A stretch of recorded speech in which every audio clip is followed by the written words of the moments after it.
यथा वामांगी माया तदा स्वदेयम जगाति कन्या वचनम द्वितीयम। कन्या ने दूसरे वचन में कहा कि स्वामी जी आप हव्य दान करें देवताओं के लिए, अथवा पितरों के लिए कव्य दान। देवताओं के लिए हवन होता है, पितरों के लिए श्राद्ध होती है, उसको कव्य दान कहते हैं, और देवताओं का हव्य दान। चाहे देवताओं का मंदिर पे हूँ, शादी चल रही है, ठीक है, अंदर हूँ। जगाति कन्या वचनम द्वितीयम। कन्या ने कहा प्रभु भैया करा रहे परिवार गौ सभी खर्च भी मेरी इच्छा से करना पड़ेगा। यदि आप ऐसा वचन देते हो तो ही मैं आपको वामांग में आने को तैयार हूँ। 5वां वचन है देवालया रामं कलापं श्रीवागी विधम्या यदि पूजयेता वामांगी माया तथा तुदीयम जगाति कन्या वचन। चाहे तलाब कुआं आदि का कुछ भी बनवाते हैं, तैयार कराते हैं, जब कोई चीज़ बनती है उसकी प्रतिष्ठा पूर्ण होती है। उसको अकेले नहीं कर लोगी कि भैया ये बाहर का काम है, कुआं तालाब नहीं कर दो, वहाँ भी मैं रहूँगी। पूजन विधि में भी मुझे आपको साथ में रखना होगा, अन्यथा मैं आपके वामांग में नहीं आऊँगी, आपको उसको भी स्वीकार करना पड़ेगा।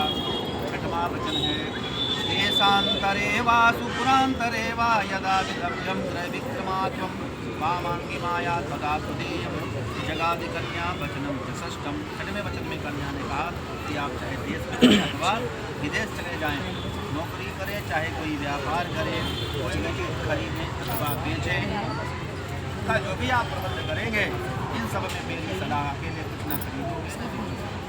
पैसा भी कमा करके विदेश जाना है तो दुनिया का है जो सबसे महत्वपूर्ण है, इसमें हंसने की कोई बात नहीं हो सकते है। यही आपके जीवन को मजबूत बनाएगा। यदि आप इन आचरण का पालन करोगे तो ही आप अपने जो है वैवाहिक जीवन को सुखमय बना सकते हो, अन्यथा एक कदम यहाँ से वहाँ है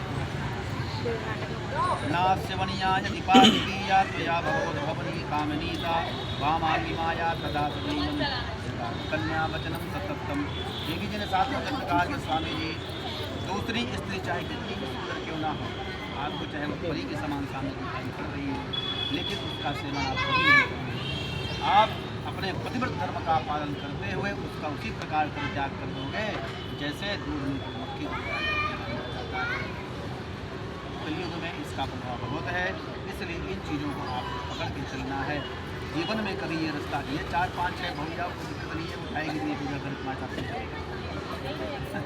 समझ गए। लेकिन अगर ये सदमे में गड़बड़ किया तो लेकिन ज़्यादा प्रसन्न होने की जरूरत नहीं है। देवी श्री वर्गे भी 5 वचन हैं। हमने कहा कि हम तो 7 मानेंगे, तुम मेरी 5 ही मान लो, तुम 5 मान लो, हम तुम्हारे 7 मान लेते हैं। क्या हुआ चित्तानुगतम च चित्तम तदा ममात्या परिपालयति। देवी हे पतिव्रते देवी, मैं सदैव मेरी चित्त की अनुसार ही रखना होगा। या नहीं कि जब अकड़ो खाओ आजकल के जलवेगा, अभी 2 मिनट में इधर उधर हो जाएगा, ये सब नहीं। यदि तुम पतिव्रता नारी हो तो तुम्हें मेरे ही चित्त के अनुसार ही रखना पड़ेगा। यदि ऐसा तुम करती हो, सदैव मेरी आज्ञा का पालन करती हो और पति धर्म का पालन करती हो देवी, और ऐसा प्रश्न करोगी तो मैं सहर्ष तुम्हें अपने वामांग में स्वीकार करता हूँ। क्रीडा शरीर संस्कार समोत्सव दर्शनम हास्यम परिग्रहे यानम यज्ञेत प्रेषिका भरत कहा। साथ ही शरीर का श्रृंगार करके जो है समाज में किसी उत्सव में दूसरे के घर में मेरी अनुपस्थिति में रह जाए। मतलब आप खूब श्रृंगार करके खूब तमाशा बन करके खूब लाली तथा पर पुरुषों से भी हास्य परिहास नहीं करना। देखो हो सकता है समझने की बात है, ठीक है, आप मैं बहुत हद तक केवल सामान्यतः हंस रहे हैं, मजाक करें के लिए हो सकता है कि आपके पति देव को पसंद ना आए। यही वचन में दूसरे में है कि मेरी आज्ञा के बिना हो सकता भाई तुम्हारा दूसरे पुरुषों से हंसना परिहास करना पसंद ना हो, तुम्हारा 2 शब्द का वो हाथ